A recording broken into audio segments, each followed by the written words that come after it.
Assalamualaikum warahmatullahi wabarakatuh.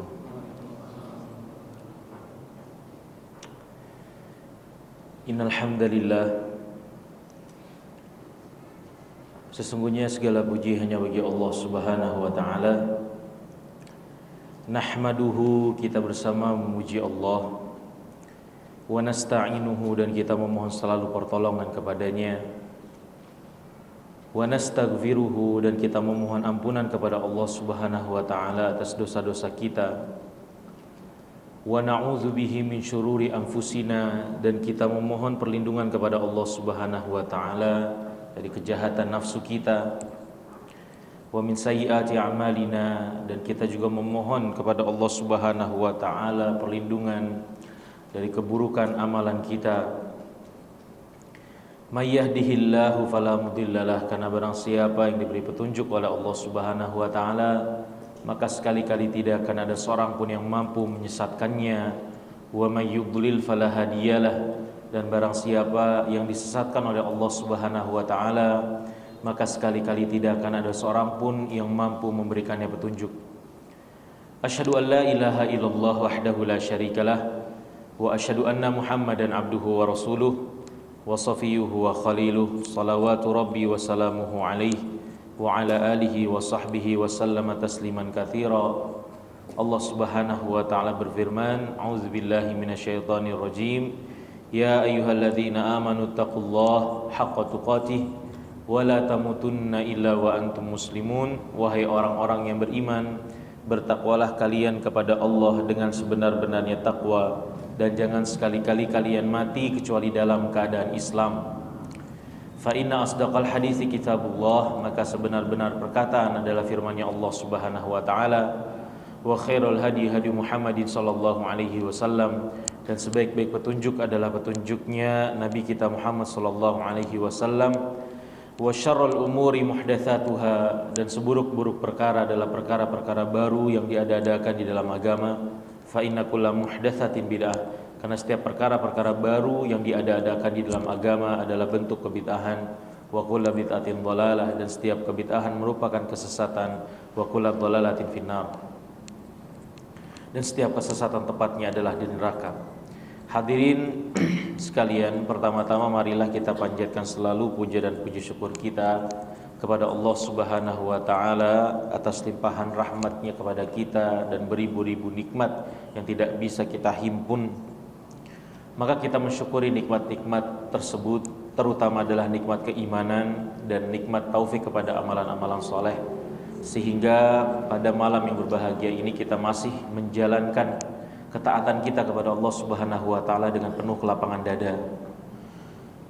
Lalu salawat dan salam marilah kita curahkan bersama kepada junjungan kita, suri tauladan kita, Nabi kita Muhammad sallallahu alaihi wasallam, beserta kepada seluruh keluarganya, seluruh sahabatnya dan umatnya yang menerima dan beramal dengan risalah yang telah beliau perjuangkan hingga akhir zaman kelak.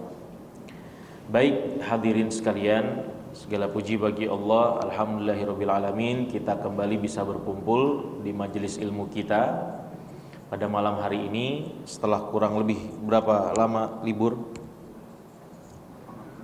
Udah puas liburannya, Pak?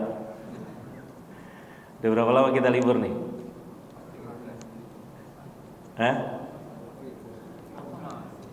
Wah, sama sih. Yang apa namanya? Yang Ramadan masih ikut kajian ya? Ada? Angkat tangan yang Ramadan masih ikut kajian. Berapa orang? Masya Allah. Ada yang belum punya kitab? Yang Ramadan masih rajin kajian?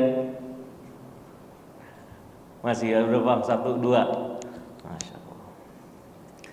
Taib. Alhamdulillah kita kembali bisa berkumpul bersama setelah kita menyelesaikan Ramadan kita fokus beribadah dengan target kita masing-masing. Sekarang sudah di bulan Syawal, ya. Maka nasihat kepada diri saya pribadi dan antum semua hadirin sekalian, jadikan Ramadan kemarin adalah bekal buat kita, ya. Jadikan Ramadan kemarin itu bekal, benar-benar jadikan Ramadan itu bekal buat kita. Bukan Ramadan, apalagi Idul Fitri kemarin kita anggap sebagai apa? Garis finish, ya. Jangan kita anggap seperti itu, tapi jadikan Ramadan kemarin ya tolak ukur kita. Karena pada sejatinya sebagaimana Allah terangkan di dalam surat Al-Baqarah, maksud daripada siam di bulan Ramadan apa? Menjadikan kita apa? Pribadi yang bertakwa. Dan bertakwa ya, yang namanya sifat takwa itu bukan terbatas pada tempat, terbatas pada waktu. Makanya Rasulullah SAW pernah bersabda apa? Ittaqillaha haitsuma kunta. Bertakwalah kalian dimanapun kalian berada. Takwa itu tidak kenal tempat, tidak kenal waktu. Maka kita mengusahakan ya ketakwaan kita, apalagi kemarin kita istilahnya sudah di booster dengan bulan Ramadan kemarin. Jadikan bulan Ramadan kemarin itu sebagai apa? Sebagai bekal kita, Pak, hadirin. Ya, acuan kita. Loh, kok kemarin kita bisa kok 1 bulan penuh, jangankan yang Allah larang, yang Allah tidak larang, yang sifat yang mubah, makan minum saja kita bisa menahannya 30 hari. Ya, apalagi yang sifatnya apa? Sifatnya yang tidak mubah. Kita pasti bisa, insyaallah. Ya, maka dari itu hadirin sekalian, istiqomah di bulan Ramadan ini, ya di bulan Syawal ini istiqomah. Ya, istiqomah dan kemudian tetap menjadikan Ramadan kemarin sebagai apa? Acuan diri kita. Maka Syekh Shalih Fauzan, ya, beliau menukil kebiasaannya para salafus saleh hadirin. Selesai bulan Ramadan, mereka itu tidak benar-benar terputus dari keterikatan mereka dengan bulan Ramadan. Ya, tidak terputus keterikatan mereka dengan bulan Ramadan. Dengan apa? Ya, salah satu kebiasaan mereka yang disampaikan oleh Syekh Shalih Fauzan, mereka itu terbiasa ketika bulan Ramadan berakhir, apa yang mereka lakukan, Pak?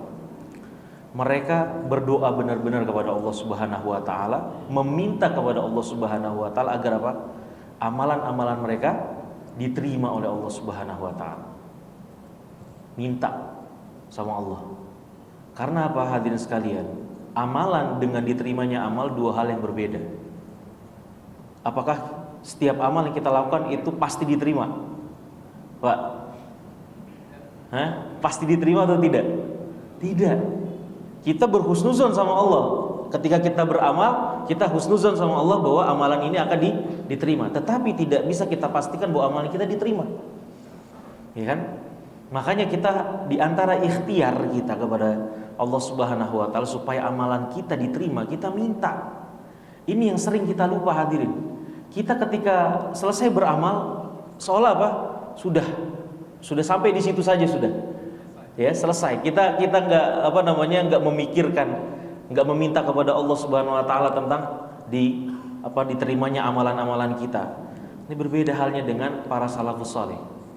Ya, makanya di pagi Idul Fitri seorang ada yang bertamu kepada Ali bin Abi Thalib. Ya, bertamu kepada Ali bin Abi Thalib. Kemudian ketika orang ini bertamu kepada Ali bin Abi Thalib, dilihat Ali bin Abi Thalib makan dengan makanan yang biasa, bukan makanan yang menjadi ciri khas orang-orang ketika berhari raya. Biasa, makan roti kering saat itu Ali bin Abi Thalib.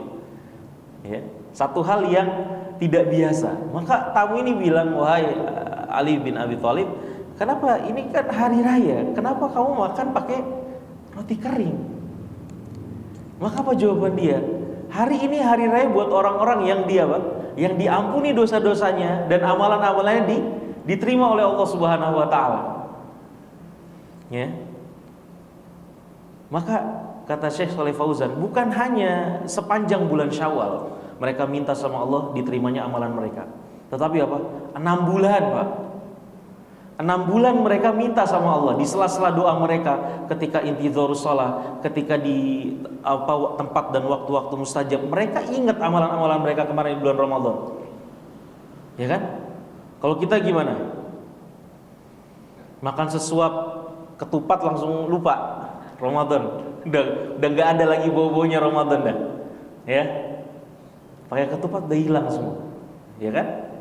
Mereka 6 bulan masih mikirin Ramadan mereka, minta sama Allah. Kan ini hal yang patut diminta, Pak, hadirin. Ya kan? Amalan kita berlipat-lipat, apalagi kalau kita mengingat dengan malam Lailatul Qadar. Perlu kita minta, ya Allah, semoga Pak, amalan saya di malam Lailatul Qadar, amalan-amalan saya, tilawatul Quran saya, sholat tarawih saya, ya kan? segala bakti saya kepada orang tua saya misalnya, semuanya diterima, dilipat gandakan, lebih baik daripada 1000 bulan. Minta sama Allah 6 bulan. Ya, makanya sejatinya hadirin sekalian, salafus saleh itu, ya, pikiran mereka tuh tidak pernah luput daripada Ramadan. Kenapa? Setelah 6 bulan berlalu, 6 bulan sisanya sebelum bulan Ramadan berikutnya, mereka minta sama Allah supaya apa? Allah menyampaikan mereka kepada bulan Ramadan berikutnya. Ya, pada dasarnya seperti itu. Dan ketika kita berpikir, kita memikirkan kebiasaan mereka ini yang sebenarnya harus dilakukan ketika kita benar-benar mau menjadikan Ramadan itu sebagai ajang menjadi pribadi yang lebih bertakwa. Ya, makanya dianalogikan Ramadan itu madrasah oleh para ulama. Kita ingat-ingat tuh apa yang kita pelajari di bulan Ramadan itu.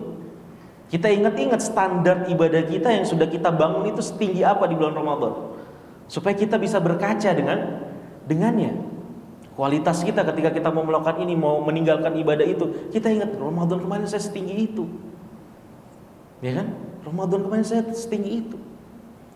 Maka ya hadirin sekalian, belajar dari sini, ya, memintalah sama Allah Subhanahu wa taala. Kita sama-sama meminta ya kepada Allah Subhanahu wa taala dikabulkannya amal. Karena sekali lagi enggak ada yang tahu.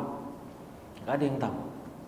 Bahkan asar dari seorang sahabat saja, satu ruku satu sujud saja, ya, seandainya ada satu ruku atau satu sujud saya yang diterima sama Allah Subhanahu wa taala, saya tahu ada yang diterima, itu akan sangat senang saya, tenang saya. Kalau tidak salah asar dari Umar bin Khattab, ya, saya bisa tenang. Ada satu sujud saya, ada satu ruku saya yang diterima.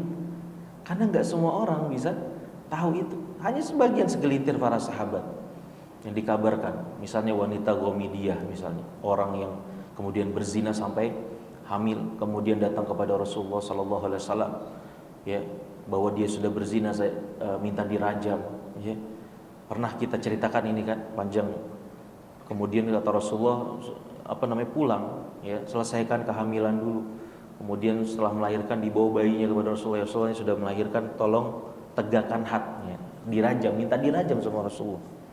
Kemudian disuruh pulang dulu, disuruh pulang lagi sama Rasulullah. Kenapa? Anaknya diurus dulu, cusuin dulu anaknya. Setelah sampai dia bisa makan sendiri, dibawa lagi setelah 2 tahun, datang lagi ke Rasulullah, Rasulullah, ini anak saya sudah bisa makan. Ya, diambil roti dikasihkan. Maka kemudian pada akhirnya wanita ini dirajam. Kemudian ketika prosesi perajaman, ada darah yang terciprat ke salah seorang sahabat Rasulullah dalam wanita. Dan kemudian sahabat ini merasa jijik dengan darah tersebut. Maka Rasulullah bilang, sungguh dia telah bertaubat dengan taubat yang kalau ya taubatnya ini dibagikan kepada penghuni Madinah akan mencukupi mereka. Ya, besar, taubat itu besar. Ya, pahalanya sangat besar. Atau kisahnya Ka'ab bin Malik. Ya, Ka'ab bin Malik, ya, ketika dia tidak ikut perang yang tidak diikuti oleh Ka'ab bin Malik, perang Tabuk. Ya kan? Rasulullah SAW menggelar peperangan terhadap orang-orang Romawi di Tabuk. Ya, seluruhnya diharapkan ikut 3.000 pasukan kaum muslimin yang kemudian berangkat ke Tabuk saat itu dengan modal sendiri-sendiri. Mereka memodali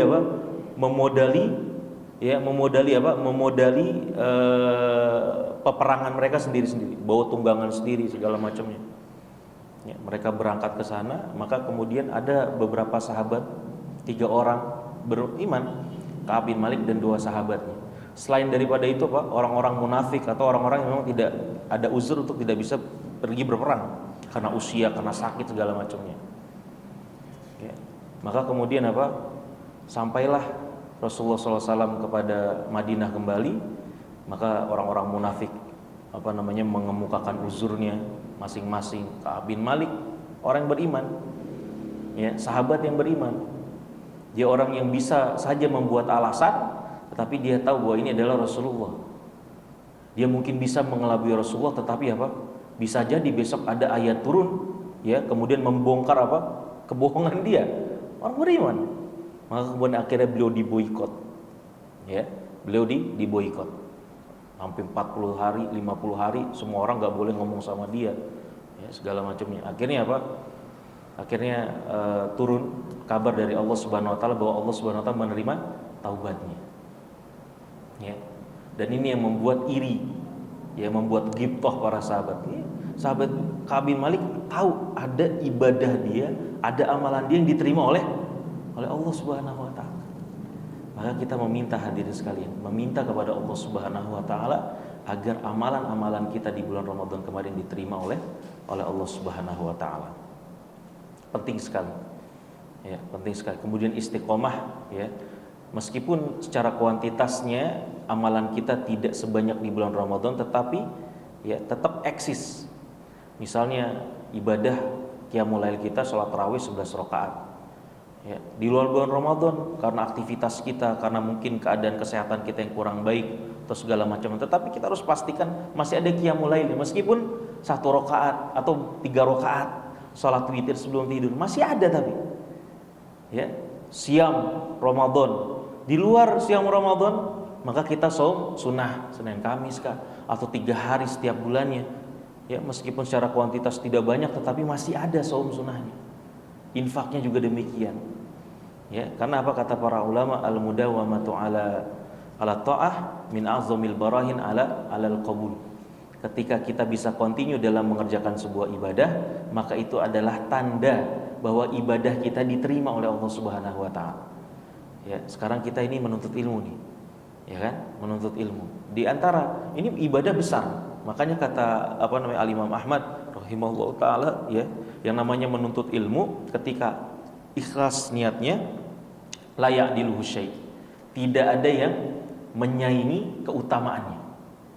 Nah, ini besar pahala yang antum dapat, yang kita dapat insyaallah taala. Kita belajar bersama sini besar pahalanya. Ya.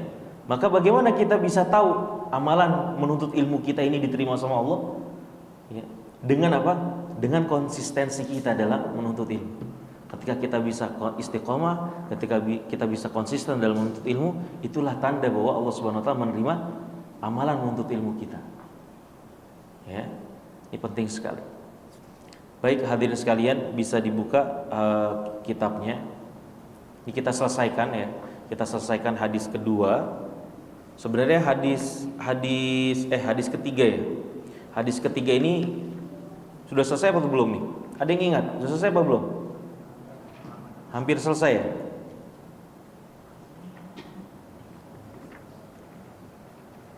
Di catatan saya sampai halaman 59, benar enggak? Sudah selesai? Lupa atau tidak ingat? Ya. Halaman 59 kita selesaikan, ya, supaya nanti kita bisa beranjak kepada hadis berikutnya. Halaman 59 di situ dikatakan perlu diketahui bahwa rukun Islam menggabungkan beberapa macam model ibadah. Gitu, kita lagi bahas rukun Islam. Pertama, 2 kalimat syahadat. 2 kalimat syahadat mengumpulkan ibadah lisan dan keyakinan yang kuat. Kita bisa mengukuhkan tiang ini dengan mempelajari akidah. 2, salat. Salat adalah ibadah badan. Kita bisa mengukuhkan dan menghiasi tiang ini dengan cara mengerjakan salat-salat sunnah. 3, zakat. Zakat adalah ibadah harta. Kita bisa menghiasi tiang ini dengan mengeluarkan sedekah-sedekah yang sunnah. 4, puasa. Puasa adalah ibadah dengan menahan diri. Kita bisa mengukuhkan dan menghiasi tiang ini dengan mengerjakan puasa-puasa sunnah. 5, haji. Haji adalah ibadah harta dan badan. Kita bisa mengukuhkan dan menghiasi tiang ini dengan mengerjakan haji yang sunnah dan umroh. Ya. Ini perkataan Ustadz Firanda Andirja hafizahullah ta'ala. Maka hadirin sekalian, ini analogi Islam sebagai sebuah bangunan ini penting sekali. Ya, analogi Islam sebagai bangunan ini bisa memudahkan kita memahami target prioritas dalam kehidupan kita, hadirin. Ya, ketika orang banyak mereka memprioritaskan bangunan bisnis mereka.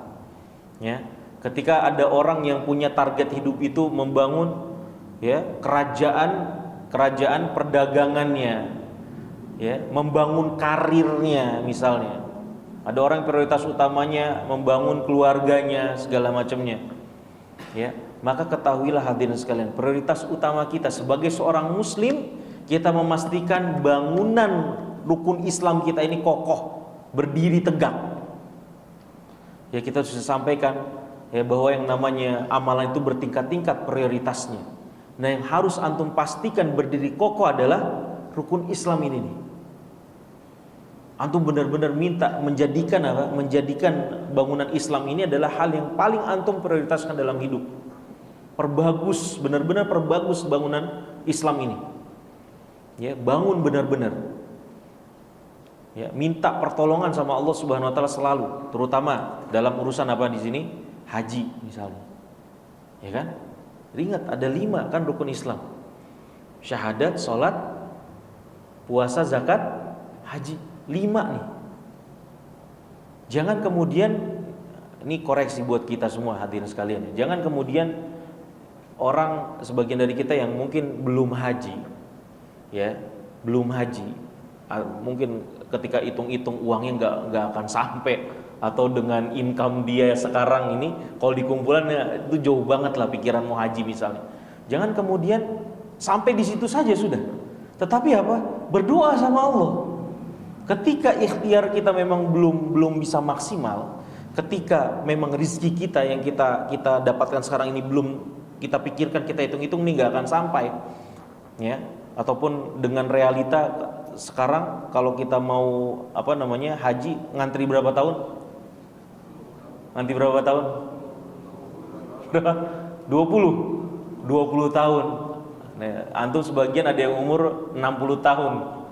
Ya, kalau misalnya ngantri 20 tahun jadi berapa naik hajinya? 80 tahun. Dan jangan jadikan itu apa? Jangan berhenti sampai situ dan kemudian antum sudah enggak membahas itu dalam diri antum. Tetap cita-citakan itu, berdoa sama Allah. Benar tidak, Pak?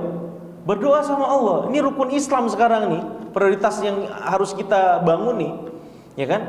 Maka kita terus minta sama Allah Subhanahu wa taala, ya Allah, beri saya kemudahan agar saya bisa apa? Membangun, mengokohkan bangunan Islam ini. Minta sama Allah. Rizki itu dari Allah, bukan dari usaha kita, bukan dari harta benda kita segala macam. Rizki, siapa tahu dengan doa-doa kita Allah Subhanahu wa taala memberikan apa? Memberikan jalan keluar, atau mendatangkan sesuatu yang dari yang sama sekali tidak kita sangka-sangka. Kan seperti itu. Wa may yattaqillaha yaj'al lahu makhraja wa yarzuqhu min haitsu la yahtasib. Kata Allah dalam surat At-Talaq, ya kan? Barang siapa yang bertakwa kepada Allah, Allah akan apa? Allah akan memberi jalan keluar, dan kemudian Allah kasih rezeki dia dari arah yang tidak dia sangka-sangka. Ya kan? Dan begitu banyak. Ada kisahnya juga seorang yang kemudian jujur dengan keinginannya. Ya, seorang Arab Badui ya, kisahnya dalam sebuah hadis sahih itu. Ada seorang Arab Badui yang kemudian yang ikut berhijrah sama Rasulullah. Ya, dari Mekah dia ikut berhijrah sama Rasulullah sallallahu alaihi wasallam, kemudian ikut berperang. Ya, maka pada suatu ketika ya, orang ini ikut berperang, kemudian dari perang itu kan ada ghanimah, harta rampasan perang yang kemudian dibagi-bagi. Ya, maka sampailah kepada orang Arab Badui ini, jatah dia diantarin sama sahabat nih, harta ghanimah jatah buat kamu. Maka orang ini yastagrib, orang ini merasa asing. Ya, dan kemudian bilang, apa ini? Ini harta halal buat kamu. Maka dia kemudian menghadap Rasulullah Shallallahu Alaihi Wasallam, ya, dan kemudian bilang, bukan untuk ini saya ikut Anda wahai Muhammad, bukan untuk harta maksudnya. Lalu untuk apa? Ya, kata orang ini saya untuk apa? Untuk mati syahid di jalan Allah Subhanahu Wa Taala. Untuk satu panah yang akan menusuk menusuk leher saya sih. Ya. Saya ikut kamu untuk apa? Berjuang sampai akhir, bukan untuk harta seperti ini. Maka kemudian kata Rasulullah SAW, intasduqillah yasduqka. Kalau memang engkau jujur dengan keinginanmu tersebut, Allah akan menyampaikan kamu. Ya kan? Akan disampaikan oleh Allah Subhanahu Wa Taala. Maka pada peperangan berikutnya, ya, orang ini benar-benar mati, menggapai apa yang diharapkan. Ya, dan kemudian ya di cara dia mati pun sebagaimana yang dia deskripsikan kepada Rasulullah. Benar-benar ada panah yang menusuk lehernya. Dia mati dengan keadaan seperti itu. Ya. Maka dari itu jujur kita dengan keinginan kita. Hadirin sekalian, ingat rezeki itu bukan dari manusia. Ya.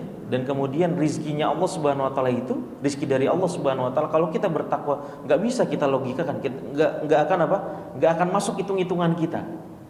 Ya kan? Allah Subhanahu wa taala akan berkehendak dengan caranya. Dari arah yang sama sekali tidak kita perhitungkan. Tetapi kita harus jujur dengan keinginan kita, benar-benar. Ya, jangan kemudian ketika kita berkaca kepada keadaan kita, kemudian kita nggak minta sama Allah Subhanahu wa taala, jangan. Minta terus. Ya, maka salah satu yang harus kita pastikan kita minta adalah tegaknya rukun Islam ini. Ya, di dalam kehidupan kita. Dan di sini hadirin sekalian disebutkan ya oleh Ustaz Firanda Andirja hafizahullah taala ya bahwa ketika sudah berdiri bangunan ini dengan kokoh, maka kita disunnahkan atau kita ditarghib, dimotivasi oleh Rasulullah sallallahu alaihi wasallam untuk menghiasinya, untuk menghiasi bangunan tersebut. Karena apa hadirin? Ya, kenapa? Karena ibadah-ibadah wajib ini, rukun Islam ini mungkin tidak ada perkara-perkara yang kurang darinya. Salat kita mungkin gak sempurna banget, Pak. Mungkin gak? Mungkinkah ada hal-hal yang kurang, tidak maksimal dari ibadah-ibadah wajib kita ini?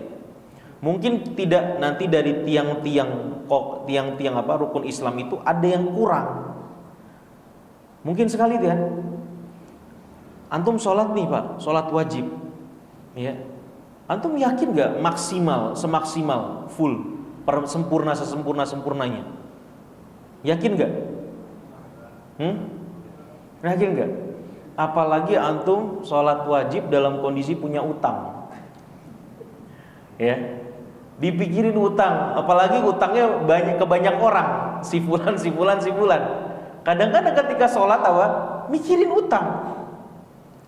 Jangankan utang Pak, antum sholat dalam keadaan lapar saja, mikirin nanti habis sholat makan di mana gitu. Bener gak? Sampai-sampai yang di si imam baca apa kita nggak tahu. Ya, nggak fokus, khusyuknya kurang.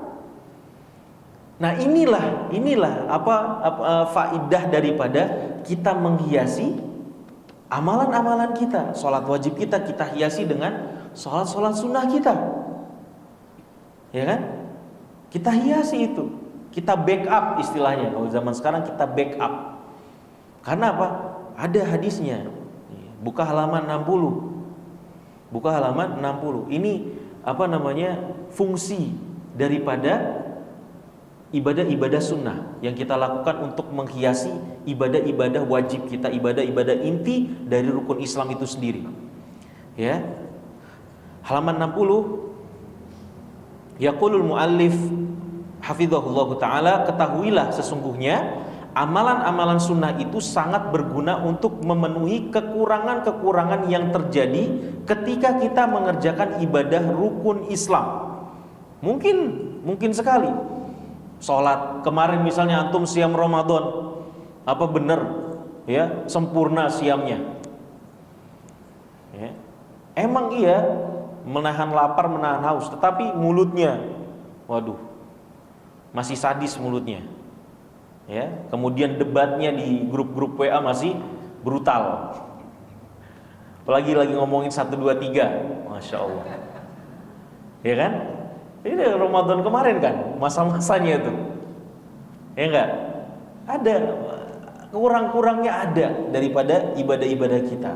Maka ada solusinya. Allah, masya Allah, Allah itu paling sayang sama kita. Ya, Islam itu memberikan keluasan yang sangat. Islam itu solutif. Artinya akan ada solusi daripada kekurangan-kekurangan kita, apalagi dalam ibadah. Ya, ada solusinya. Apa solusinya? Ya, sebagaimana Rasulullah SAW bersabda, ya, inna awwala ma yuhasabu bihil abdu al-muslimu yaumal qiyamah as-salatul maktubah. Fa in atammaha wa illa qila unzuru hal lahu min tatawwu. Fa in kana lahu tatawwu ukmilatil faridatu min tatawwu'ihi. thumma yuf'alu bisairil a'malil mafruḍah mithlu dzalik. Artinya, pertama kali yang akan dihisab dari amalan seorang muslim pada hari kiamat adalah sholat wajibnya. Nih. Ya, ingat Pak, sholat wajib yang pertama kali. Kenapa dijadikan pertama kali? Yang paling penting itu. Ya. Jika ia menyempurnakannya, maka akan diterima. Namun jika dia tidak menyempurnakannya, maka akan dikatakan, lihatlah apakah ia mempunyai ibadah sholat sunnah. Ya. Ketika kita dilihat amalan sholat kita, kemudian ternyata ada amalan-amalan yang tidak sempurna dari sholat kita. Keberjalanan sholat kita tadi kekhusyuannya kurang, banyak gerakan-gerakan yang masih kurang, atau dari wudunya masih kurang, mungkin saja terjadi. Ya, belum lama Pak hadirin, saya ada praktek wudu di salah satu masjid. Ada orang yang kemudian saya perintahkan untuk berwudu. Ya, kita mau lihat dulu kualitas wudunya sebelum kita lanjut kepada tashihnya, kemudian membenahi praktek wudu tersebut. Saya suruh dulu bagaimana sampai saat ini. Sudah rada tua orang tersebut. Ya, semoga Allah Subhanahu wa taala menjaga beliau selalu. Ya. Beliau berwudu, ya, ketika sudah selesai wudunya, sudah selesai Pak. Jadi ada sikunya ke bawah itu bentuk segitiga yang nggak basah sampai ke bawah lengan sini. Saya suruh lagi, itu tetap kering Pak. Ya, sampai 3 kali itu masih kering di tangan kanan, tangan kiri. Maka saya tanya, Pak, ini sudah benar antum wudu setiap hari kayak gini? Iya, kayak gitu. 3 kali itu, ini di sikunya nggak ada yang masih kering selalu. Ya, makanya perlu kita perhatikan. Introspeksi Pak, apalagi dalam kegiatan sholat wajib tuh. Ya, jangan malu untuk kemudian minta ngecek sama orang yang lebih tahu, teman kita yang lebih paham masalah sholat misalnya, yang lebih paham masalah wudu. Ini wudu saya udah benar belum? Ini sholat saya udah benar belum? Ya, saya pernah ingatkan hadirin sekalian, bacaan sholat tuh antum kalau bisa sefasih-fasihnya. Ya, Al-Fatihah, apalagi Al-Fatihah tuh antum pastikan Bu Al-Fatihah antum luar biasa, kayak Syekh Sudes. Ketika antum disuruh baca surat Al-Fatihah kayak Syekh Sudes. Kalau bisa sampai seperti itu, ini kan dipakai terus, ya kan? Kemudian bagaimana gerakan-gerakan antum seperti itu, pastikan itu semua sudah benar. Ya, mungkin tidak sempurna, tetapi paling tidak benar, masuk kategori benar lah. Ya, sempurna banget mungkin terhambat dengan banyak faktor, tetapi kita pastikan itu sudah benar. Nah, bagaimana kalau kemudian tidak sempurna? Maka kata Rasulullah SAW, lihatlah apakah ia mempunyai ibadah sholat sunnah. Ya, nanti ketika kita tidak maksimal, yang dilihat kemudian apa? Sholat sunnah. Kita punya nggak sholat sunnah? Ya, kalau punya, jika ia mempunyai ibadah sholat sunnah, maka akan sempurnakanlah yang wajib dengan yang sunnah. Ya. Jika ia mempunyai ibadah sholat sunnah, maka sempurnakanlah yang wajib dengan yang sunnah tadi. Ya, kekurangan-kekurangan kita dalam sholat wajib kita akan ditambal dengan ibadah-ibadah sunnah kita. Ya, ini penting Pak. Makanya Ibnu Hajar Al-Asqalani, di dalam Fathul Bari, beliau membahas sebuah pembahasan ya. Ada sebuah asar dari Abu Bakar As-Siddiq radhiyallahu taala anhu. Beliau pernah bilang yang pada artinya intinya seseorang ibadah sunnah seseorang tidak akan diterima sampai dia mengerjakan ibadah wajib. Ini maksudnya seperti apa nih? Apa maksud perkataan daripada Abu Bakar As-Siddiq ini? Ini dibahas oleh para ulama. Ya, makanya ini kita harus betul-betul mengusahakan ibadah wajib kita sempurna. Maksudnya Pak hadirin sekalian, kalau ibadah wajib kita belum sempurna, ya, maka amalan-amalan nafilah tersebut, amalan-amalan sunnah yang kita kerjakan akan dipergunakan untuk apa? Untuk menutupi kekurangan-kekurangan ibadah wajib kita. Jadi amalan-amalan sunnah tersebut tidak jadi apa? Tidak jadi pahala yang mustakil nih ibadah sunnah kita. Tetapi apa? Dipergunakan ya pahala-pahala daripada nafilah tersebut untuk menutupi kekurangan-kekurangan ibadah wajib kita. Maksudnya seperti itu kata para ulama. Jadi hadirin sekalian, ketika kita menghendaki ya bahwa amalan-amalan sunnah kita ini akan berefek di timbangan kita, maka yang harus kita lakukan adalah kita menyempurnakan ibadah wajib kita. Ya, tadi kalau ketika kita datang waktu sholat, benar-benar kita sholat, benar-benar kita mengusahakan khusyuk kita. Ya, ketika kita waktu sholat datang, benar-benar waktu itu untuk sholat, bukan untuk yang lainnya. Ya, tiadakan di dalam pikiran kita kecuali untuk sholat saja. Kita benar-benar mengusahakan kesempurnaan sholat kita, sehingga nanti ya sholat nafilah kita juga akan berbuah pahala untuk kita. Ya, tidak kemudian dipergunakan untuk menambal-nambal saking banyaknya kekurangan dalam yang wajib, akhirnya ya pahala-pahala tersebut akan dipergunakan untuk malah menutupi kewajiban-kewajiban kita yang kurang yang banyak itu. Begitu dengan siam Ramadan, begitu juga dengan tadi yang disampaikan mu'alif ya dalam perkara zakat, dalam perkara haji dan sebagainya. Ya. Di dalam hadis ini Rasulullah SAW mengatakan dengan jelas bahwa semua amalan wajib dapat disempurnakan dengan amalan-amalan sunnah.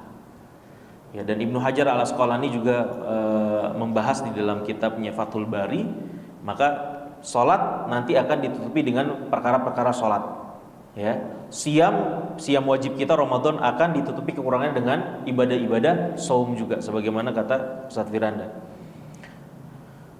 Zakat ditutupi dengan ibadah-ibadah infak sunnah kita, infak tatawu kita. Ya. Di antaranya adalah zakat. Ketika terdapat kekurangan tatkala menunaikannya, maka kita bisa menyempurnakannya dengan sedekah sunnah. Misalnya antum ya harta yang antum wajib untuk zakati ya dari misalnya harta antum 5 miliar, ya kan? Kemudian 2,5% antum zakatkan gitu ya, misalnya seperti itu. Kemudian ternyata ya harta antum lebih daripada 5 miliar ternyata. Ada yang kelupaan di rekening di bank fulan masih ada 1 miliar. Harusnya 6 miliar, cuman dizakati 5 miliar. Ada kekurangan-kekurangan daripada zakat antum. Maka salah satu menyempurnakannya dengan apa? Dengan infak-infak yang sunnah. Atau bentuk kekurangan yang lainnya ya. Terakhir contohnya adalah ibadah haji, di mana ia adalah ibadah yang sangat agung. Rasulullah SAW bersabda, al-umratu ilal umrati kafaratun lima bainahuma wal hajjul mabruru laisa lahu jazaun ilal jannah. Antara umroh dengan umroh berikutnya terdapat menghapus dosa, dan haji yang mabrur tidak ada balasan baginya kecuali surga. Ya. Ketika haji kita kurang maksimal dan masih ada kekurangan dalam pelaksanaannya, maka kita berusaha menyempurnakan tiang haji kita dengan haji-haji atau umroh-umroh yang sunnah. Antum yang sudah kebanyakan uang misalnya, ya sudah haji, tetapi antum merasa antum introspeksi masih ada yang kurang dari haji pertama antum, ya, tapi mau haji lagi sulit misalnya, rezekinya belum sampai. Kalau haji plus berapa juta Pak sekarang? Yang haji langsung pergi 400 juta 400 juta, Masya Allah ya. Mau haji ulang misalnya, mau haji kedua nggak ada biaya ya, maka salah satu yang bisa kita usahakan dengan umroh ya, dengan umroh kita. Saudaraku, ada satu hal yang sangat penting dan harus selalu kita ingat. Janganlah sampai kita salah dalam memprioritaskan amalan. Nah, nih, ya, jangan salah prioritas dalam beramal. Harus cerdas dalam beramal. Ya, makanya salah satu faidah daripada kita menuntut ilmu, di antara faidah terbesarnya kita bisa benar dalam memprioritaskan amal. Banyak orang-orang yang nggak bisa memprioritaskan amal dengan benar. Ya, banyak orang nggak bisa memprioritaskan amal dengan benar. Karena apa? Karena itu ilmunya kurang. Ya, ilmunya kurang. Ini orang nggak bisa menuntaskan amal tuh karena ilmu kurang. Ya, ada misalnya orang ngaji, baru ngaji segala macamnya. Ya, dia sikap kepada teman-temannya, sikap kepada sosial misalnya, sama teman-teman, sama teman nongkrongnya segala macamnya baik, luar biasa. Ya, sama teman kajian bahkan baik, masya Allah nih orangnya baik banget, rohim, ya, suka nraktir lah atau segala macam. Tetapi ketika di rumah sama istrinya galaknya luar biasa. Ya, galaknya luar biasa. Ini kan ini artinya apa? Dia tidak bisa prioritaskan amal nih. Justru yang prioritas yang mendapatkan kebaikan kita siapa? Orang terdekat kita, istri kita, keluarga kita. Ya kan? Yang sebaik-baik dari kalian adalah yang paling baik terhadap istrinya. Jangan kebalik di sini. Ya, prioritas amal. Ada orang yang sibuk dengan ibadah-ibadah sunnah. Ya, dia menganggap misalnya sholat duha, dia punya keyakinan melancarkan rizki misalnya. Ya, pada akhirnya sholat duha dikerjakan, sholat zuhur nggak dikerjakan. Nah, ini salah juga prioritas. Ya, salah prioritas. Azan ya. Baik, kita azan dulu, kemudian sholat, dan kemudian kita selesaikan, insyaallah. Baik. Alhamdulillah wassalatu wassalamu ala Rasulillah wa ba'd. Kita selesaikan hadis ketiga ini, halaman 61. Pesan dari muallif hafizahullah taala, beliau mengatakan, saudaraku, ada satu hal yang sangat penting dan harus selalu kita ingat. Janganlah sampai kita salah dalam memprioritaskan amalan. Jangan sampai kita lebih mengedepankan amalan-amalan yang sunnah daripada yang wajib. Karena hakikatnya ibadah wajib lebih disukai oleh Allah Azza wa Jalla dan pahalanya lebih besar daripada ibadah yang sunnah. Jika kita mendengar sabda Rasulullah sallallahu alaihi wasallam dalam masalah salat sunnah 2 rakaat sebelum subuh, rakaat al-fajri khairum minad dunya wa ma fiha, 2 rakaat sebelum salat subuh itu lebih baik daripada dunia dan seisinya, maka ketahuilah sesungguhnya amalan yang wajib itu lebih agung daripada ibadah ini. Ya, kita tahu bersama 2 rakaat sebelum salat subuh yang kita kerjakan, ya, itu pahalanya apa? Lebih baik daripada dunia dan seisinya. Maka antum perhatikan hadirin, salat subuhnya itu lebih daripada ini, lebih baik daripada fadilah salat sunnah ini. Jangan salah, ya, jangan salah.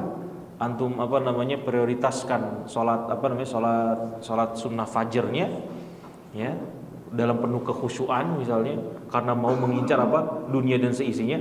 Ketika sholat subuh ngantukan, ya, ini bahaya seperti ini. Ya, justru yang lebih antum kejar, antum pastikan itu sempurna adalah sholat subuhnya, karena Allah lebih mencintai amalan wajib. Ya, maka dalam kitabnya Ibnu Hajar al-Asqalani mengatakan, orang-orang, ya, yang dia itu sangat memperhatikan ibadah wajibnya, benar-benar dia memprioritaskan ibadah wajibnya, ya, sampai-sampai ibadah-ibadah sunnahnya kurang, ibadah-ibadah sunnahnya tidak maksimal, karena dia lebih memfokuskan dirinya kepada ibadah-ibadah wajib dia, ya, dan kemudian akibatnya di antara konsekuensinya ibadah-ibadah sunnah dia, ya, sedikit kurang atau sedikit terbengkalai. Maka kata Ibnu Hajar al-Asqalani, fahuwa ma'zur. Orang-orang seperti ini dapat uzur. Ya. Bukan aib buat dia hal seperti ini. Akan tetapi buat orang-orang yang kemudian getol dengan ibadah-ibadah sunnahnya. Ya, terlalu semangat di dalam ibadah-ibadah sunnahnya sehingga ibadah-ibadah wajibnya terbengkalai.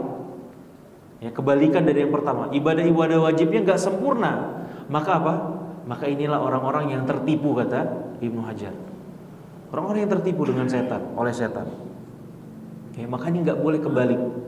Ya, ketahuilah sebesar-besarnya, targhib yang dikatakan oleh Allah, ya, yang disabdakan oleh Rasulullah SAW tentang sebuah ibadah nafilah, tentang ibadah sunnah, maka antum harus pahami bahwa ibadah wajib lebih besar daripada itu.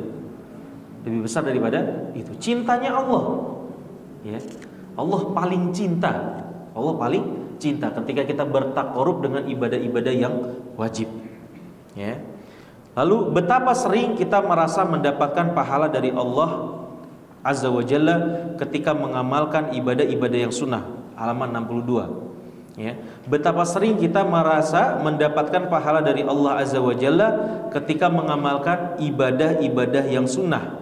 Maka ketahuilah, ketika kita mengamalkan ibadah yang wajib, kita mendapatkan pahala yang lebih besar. Dari Abu Hurairah radhiyallahu taala anhu, Rasulullah sallallahu alaihi wasallam bersabda, ya, wa ma taqarraba ilayya 'abdi bi syai'in ahabba ilayya mimma aftaratuhu alaihi wa ma yazalu 'abdi yataqarrabu ilayya bin nawafil hatta uhibbah, ya, hatta uhibbah. Ini sebenarnya ini hadis yang nanti akan kita bahas di hadis ke berapa?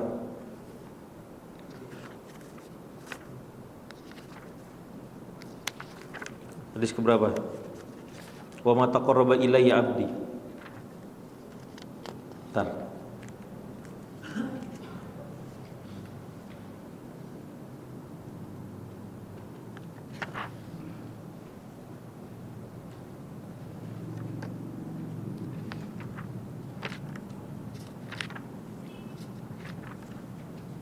Ya. Ini hadis, ya, Allah, ini hadis qudsi, ya, hadis qudsi.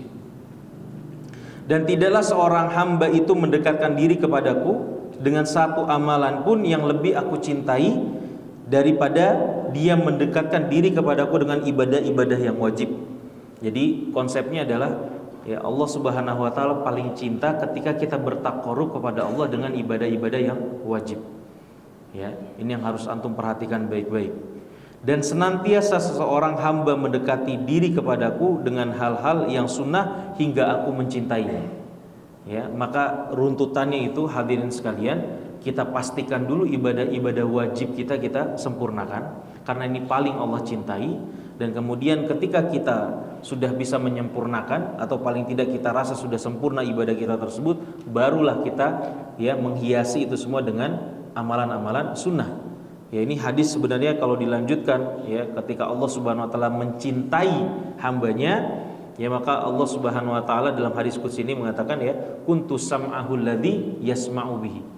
Ya, dan Allah akan menjadi pendengaran yang dia kemudian mendengar dengannya. Dan basarahu alladzi yubsiru bihi, dan kemudian Allah akan menjadi apa? Penglihatan yang dia melihat dengannya. Ya, dan kemudian rijlahu alladzi yamshi biha, dan kemudian menjadi kaki yang kemudian akan melangkahkan kakinya. Maksudnya apa nih, Pak? Apakah kemudian Allah bersatu dengan manusia? Hah? Ini fadilah ketika Allah mencintai seorang hamba seperti itu. Apakah kemudian kita katakan Allah bersatu dengan kita? Jadi Allah jadi pendengaran kita, benar-benar jadi pendengaran kita, kemudian penglihatan kita. Apakah seperti itu maksudnya? Bersatu dengan kita. Ini akidah yang disebut dengan wihdatul wujud. Ini salah satu akidah yang sesat. Ya, Allah bersatu dengan makhluknya. Maka ketika orang sampai kepada derajat ini, mereka katakan apa? Sudah tidak wajib lagi beribadah. Kenapa? Ya sudah bersatu dengan Tuhan. Buat apa? Nggak ada lagi kewajiban beribadah. Nah, ini yang salah seperti ini. Ya, maka apa maksudnya? Sebagaimana kata para ulama, ya, maksudnya apa? Annahu yakunu musaddidan lahu fi hadhil a'dha'al arba'ah. Maksudnya apa? Allah Subhanahu wa taala akan memberikan taufik kepada kita dalam, ya, anggota tubuh kita yang 4 ini. Penglihatan kita, pendengaran kita, tangan dan kaki kita. Allah akan memberikan taufik kepada 4 anggota badan kita ini. Ya. Fi sam'i yusaddiduhu fi sam'ihi fala yasma'u illa ma yurdillah. Ya, di dalam pendengaran kita contohnya misalnya Allah Subhanahu wa taala memberi taufik kepada kita, kepada pendengaran kita, kita tidak mempergunakannya kecuali apa? Hal yang akan mendatangkan ridhonya Allah Subhanahu wa taala. Nah, kita nggak mau dengar perkataan yang sia-sia, kita nggak misal terlalu dengan musik-musik misalnya. Ya, kita nggak terlalu dengan hal-hal yang membuat kita rugi atau tidak membuat Allah Subhanahu wa taala ridho. Jadi Allah Subhanahu wa taala memastikan, memberikan taufik kepada kita mempergunakan pendengaran kita kepada hal yang baik. Penglihatan kita pun demikian. Ketika Allah sudah cinta akibat kita mengerjakan amalan-amalan sunnah dan kemudian kita menyempurnakan yang wajib kita, maka Allah Subhanahu wa taala akan memberikan taufik kepada penglihatan kita. Kita tidak membuang-buang penglihatan kita kecuali kepada apa yang Allah ridhoi. Ya, Allah ridhoi. Yang tidak Allah ridhoi, Allah akan palingkan kita dari hal-hal tersebut. Ya. Perkara-perkara ya aurat wanita segala macamnya, ya. Perkara hiburan-hiburan yang berbau atau memicu syahwat laki-laki misalnya. Ya. Wanita-wanita yang joget-joget di TikTok misalnya, kita dilindungi dari itu semua. Ketika Allah cinta kepada kita, bagaimana Allah Subhanahu wa taala kita mendapatkan cintanya Allah dengan menyempurnakan yang wajib dan kemudian mengerjakan yang sunnah. Ya. Syaratnya dua, bukan cuma mengerjakan sunnah saja, Pak. Tetapi apa? Kita menyempurnakan kewajibannya, wajib yang wajib atas kita, kemudian kita tambah.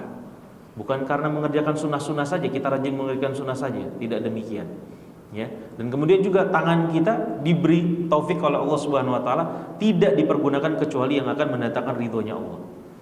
Ya, kita nggak mau berbuat sesuatu yang zolim dengan tangan kita. Kita nggak ringan tangan kepada orang lain. Kita nggak mengambil harta orang lain dengan tangan kita. Kita nggak mencuri harta orang lain dengan tangan kita. Dilindungi sama Allah Subhanahu wa taala. Itu ketika Allah cinta. Ya, dan kemudian juga langkah kaki kita tidak akan pergunakan untuk apa? Untuk berjalan kepada tempat-tempat yang Allah benci. Tempat-tempat maksiat, ya, tempat-tempat yang akan mengurangi keimanan kita, menambah rekening dosa kita, tidak akan seperti itu. Allah lindungi.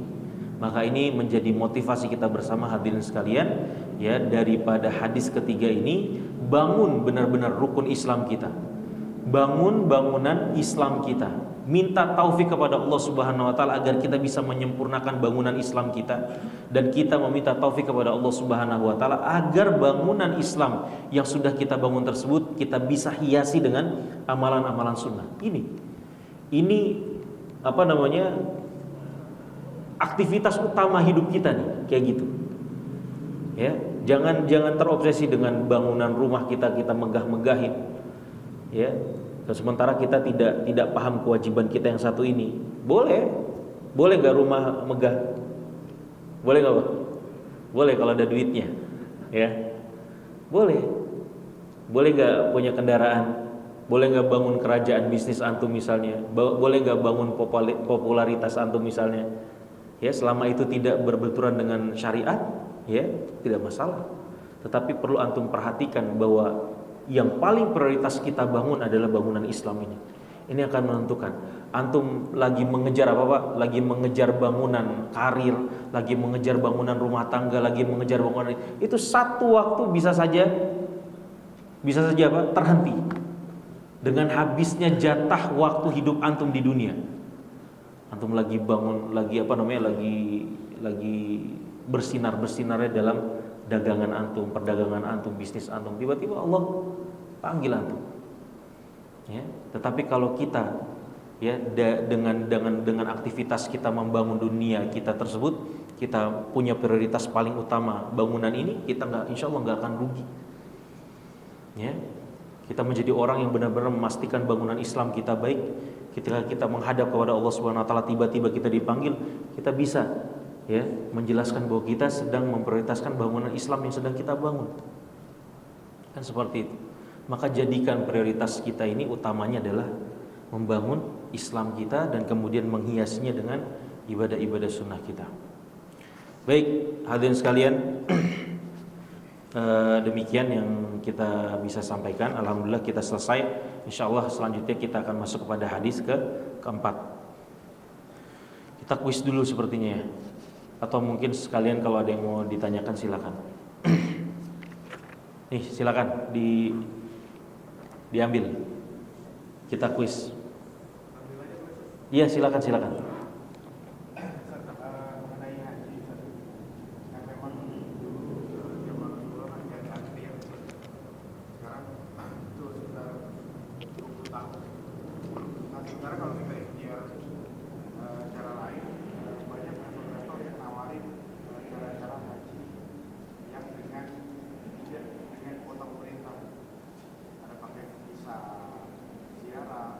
Bisnis.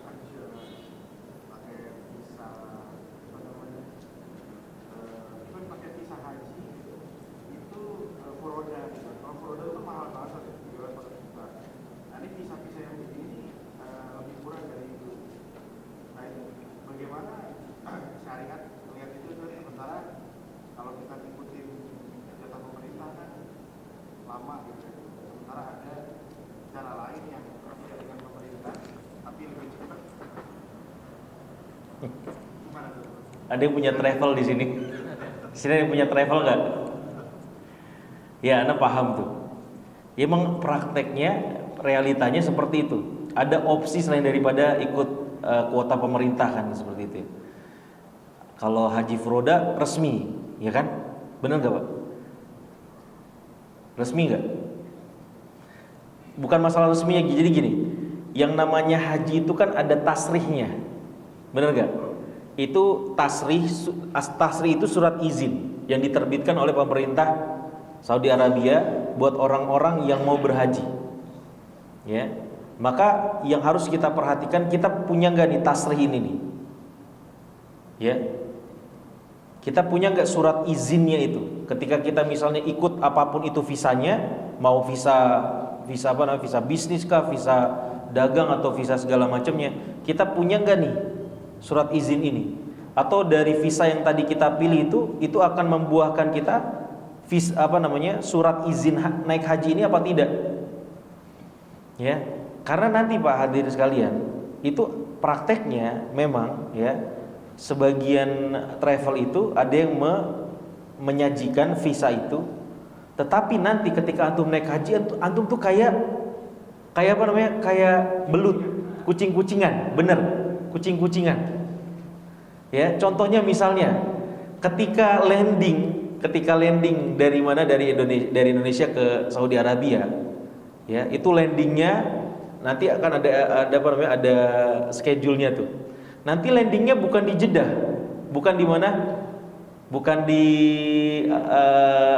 bandara yang memang menjadi kekhususan orang-orang yang pergi haji saat itu. Ya, antum landingnya di mana, kemudian SOP-nya antum nggak boleh pakai pakaian yang menciri khaskan antum orang yang lagi mau berhaji. Ya, jadi pakaiannya tuh kayak orang pakaian wisata gitu loh, turis. Ya, atau orang yang bisnismen atau segala macamnya lah. Pokoknya jangan mencirikan antum seorang yang mau naik haji. Atau serak nggak seperti itu? Dari cara antum disuruh seperti itu, antum serak nggak kira-kira?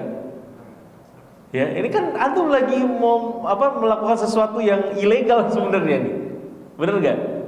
Ya kan, antum nggak boleh pakai ini, yang nggak boleh mencirikan. Karena apa? Kalau nanti ketahuan antum pergi haji masuk kota Mekah kemudian ketangkep, sementara antum nggak ada surat izin naik hajinya, antum deportasi, bahkan bisa dipenjara.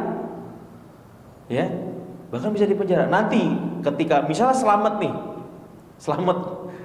kemudian sampai Madinah dulu atau kota Jeddah lah misalnya. Nanti pas mau masuk kota Mekahnya, antum naik bis khusus. Naik bis yang kemudian disetting tertutup dari luar, terus atribut antum juga nggak bisa atributnya sudah haji, tetapi nanti ada ada checkpoint di situ, antum disuruh nunduk misalnya. Ya, dari situ antum ini nggak serak nggak seperti itu, nyaman nggak seperti itu? Karena realitanya seperti itu loh. Sebagian travel itu benar, mereka menyajikan cuma 200 juta, cuma 250 juta, sementara furoda 400 juta, 500 juta. bisa setengah harga, bahkan kurang dari itu. Tetapi prakteknya seperti itu. Antum mau nggak? Hah? Mau nggak Pak? Mau nggak nih? Mau kalau ada duitnya. Bener. Ya seperti itu. Tetapi itu kan ya berkhianat tidak masuknya seperti itu. Mengkhianati peraturan tidak seperti itu. Karena ada pada prakteknya seperti itu. Gitu ya. Dan sekali lagi ada aturannya. Ya, ada aturannya di situ. Dan tentunya ketika kita melakukan di luar hal seperti itu ya, artinya kita tetap melakukan hal itu ya, kita berkhianat di situ. Ya, kita mencampurkan ibadah kita dengan pengkhianatan kita terhadap peraturan yang sudah dibuat. Ya, sudah dibuat. Nah, antum mau haji pakai apa? Mau nanya ini secara syariat, karena sekarang pun ada yang resmi, Ustaz. Jadi kita misalnya antriannya tahun 2030 sekian, terus bisa dipercepat, Ustaz, dengan bayar sekian, itu resmi. Itu dan nanti prosesi haji juga normal melalui Kemenang. Yang kayak gitu gimana? Ya, kalau memang secara papernya, secara peraturan antum bisa mendapatkan yang sesuai, artinya nggak melanggar hal yang lain dan itu difasilitasi oleh Kemenak, ya insya Allah nggak masalah. Ya, antum korban duit banyak seperti itu kan? Korban yang antum korbankan duit lebih banyak gitu ya. Ini nggak jatuhnya nyogok apa bukan? Enggak kan? Mau nyogok? Resmi loh. Kalau nyogok beda lagi urusannya. Ini kan resmi difasilitasi. Iya. Ya artinya apakah kita berserah dengan antrian yang begitu panjang gitu, atau kita mengambil opsi lain yang ya seperti ini. Wallahu alam ya. Kalau memang antum mampu dengan Allah memampukan antum dengan biaya lebih dan kemudian memang terbuka di situ pintu yang legal, ya hanya mungkin antum harus korban uang lebih banyak, tapi legal itu ya, bukan riswah, bukan nyogok, bukan segala macam, enggak, tetapi memang itu dilegalkan, ya itu dilegalkan, bukan satu hal yang tadi di bapak bilang itu nyogok, bukan seperti itu, bukan. Ya, kalau riswah besar lagi dosanya itu. Ya, tetapi kalau memang itu legal, tetapi memang harus diusahakan dengan uang yang lebih, insya Allah enggak masalah. Saya bisa daftar dari warga negara luar gitu, karena sekarang banyak tuh misalnya daftar dari negara Jepang yang semuanya banyak yang seperti itu kira-kira. Ya, itu kembali jawaban dari saya, itu masalah legalitas. Kalau memang itu dilegalkan ya nggak masalah, ya kan? Kalau itu dilegalkan nggak masalah, kan bisa kita daftar meminta paspor atau beli paspor negara lain kan diperbolehkan juga kan, legal kan? Legal tidak? Legal, boleh, secara legalitas legal. Ya, memang itu salah satunya banyak yang sebagian kaum muslimin ada yang mengusahakan demikian. Ya, tetapi pada intinya masalah tadi ya legalitas, karena seorang muslim ya kan dia tidak akan menghalalkan segala cara, apalagi dalam urusan ibadah ini. Gitu ya. Kita harus pastikan jalan yang kita lalui, usaha ikhtiar kita yang kita lalui adalah ikhtiar kita yang benar-benar diridhoi oleh Allah Subhanahu wa taala. Jangan sekali lagi kalau ada riswah gitu ya, bentuknya riswah lebih baik jangan. Riswah itu tahu Pak? Suap menyuap itu jangan seperti itu. Ya, dosanya besar itu. Riswah itu. Ya. Baik.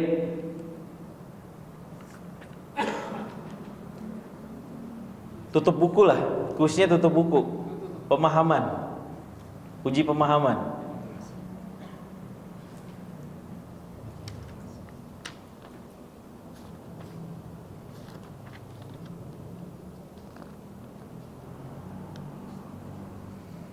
Dah. Soalnya, apa pendapat antum tentang orang yang secara sengaja meninggalkan sholat? Sesuai dengan yang kita sudah pelajari, apa pendapat antum, apa hukum orang yang sengaja meninggalkan sholat? Silakan.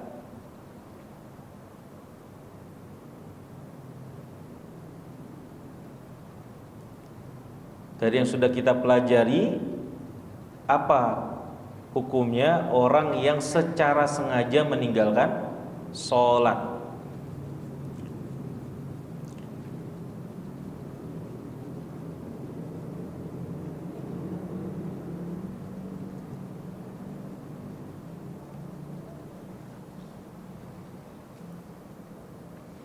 Karena itu kejadian, Pak, ketika saya jadi petugas haji tahun 2019, itu satu apartemen di mana, di kota Mekah, ditangkap orang Indonesia sekitar 70 orang. 70 orang itu. Antum kasihan, itu belum wukuf di Arafah tuh. Ya. Kalau kayak gitu gimana? Antum udah keluar misalnya 200 juta.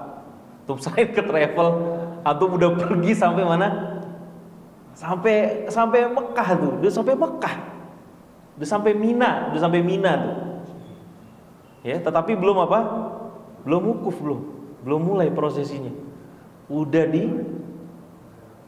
ditangkap sama polisi, masuk penjara. Enggak haji tahun itu, udah keluar 200 juta. Gimana seperti itu? Ya, maka antum harus pastikan tuh legalitas segala macamnya. Kalau memang ternyata keadaan antum Allah Subhanahu wa taala belum mentakdirkan, ya, belum mentakdirkan antum bisa pergi haji, minta terus sama Allah Subhanahu wa taala sambil meminta jalan keluar. Ya, jalan keluar yang baik tentunya. Secara legalitasnya legal segala macamnya. Ya. Terus diminta terus sama Allah Subhanahu wa taala, ya, dimampukan untuk naik haji. Kalau misalnya berdasarkan kita melihat kemampuan kita, sudah minta nih masalah haji, terus saya berpendapat ini, udahlah nggak usah kerja haji, yang ini dipakai untuk umroh aja. Boleh nggak seperti itu? Seperti menyerah dengan haji gitu, udah umroh aja gitu. Umroh itu hukumnya apa? Sunnah apa wajib?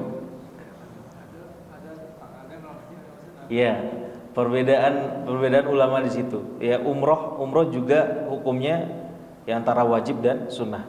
Ya memang kalau misalnya kita berkaca kepada keadaan uang kita, kalau memang Allah Subhanahu wa taala belum bisa memampukan dengan keadaan ekonomi kita sekarang kecuali untuk umroh, pergi umroh.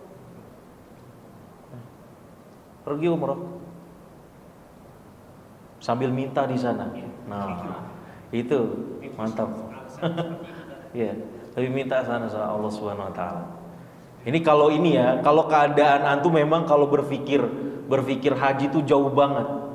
Ya, untuk umroh bisa nih 20 juta. Haji kan 400 juta misalnya kalau langsung. Jauh kan? Ya, kalau keadaannya antum punya duit 380 juta, ya, kemudian tinggal nabung dikit bisa haji, maka haji. Atau 200 juta udah kekumpul nih, ya, mau bersabar sedikit, setahun, 2 tahun, 3 tahun bisa ngumpulin, bisa sampai 400 juta misalnya, maka kumpulin sesuai dengan keadaan masing-masing. Kalau keadaan kita memang 400 juta udah nggak mungkin nih, ada 20 juta nih bisa umroh dulu nih, umroh. Allah alam seperti itu.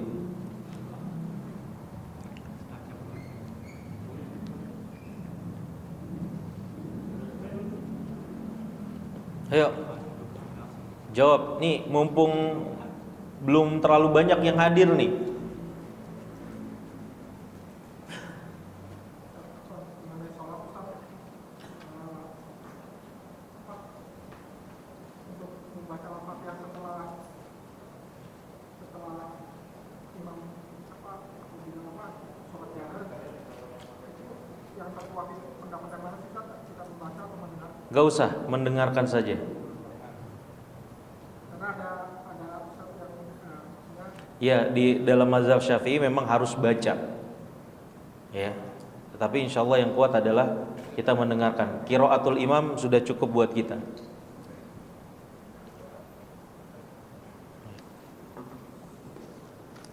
Sudah ya? Yang lain yang sudah punya nggak apa-apa, antum nanti bisa berinfak. Bayangin ya, antum jawab bener ya, antum dapat buku, antum kasih ke saudara antum, itu antum sebagaimana apa? Orang yang memodali orang menuntut ilmu, ya, memodali apa? Orang menuntut ilmu, itu luar biasa ajarnya tuh, ya. Makanya ini bentuk targib juga ya. Kuis, ikut aja kuis, ntar antum bisa berinfak. Sebagian dari antum kan ada yang pernah tuh kan beberapa kali dapat lagi, sudah punya dapat lagi ngasih ke temannya. Oh luar biasa itu. Insya Allah selama buku itu dipakai sama orang itu, ya maka dapat apa? Dapat pahalanya juga. Baik, hadirin demikian ya kajian kita pada malam hari ini. Insya Allah pertemuan berikutnya kita lanjut kepada hadis keempat dari kitab Al-Arba'in An-Nawawiyah. Kita tutup dengan hamdalah, alhamdulillahirabbil alamin. Subhanakallahumma wa bihamdik asyhadu an la ilaha illa anta astaghfiruka wa atubu ilaik. Assalamualaikum warahmatullahi wabarakatuh.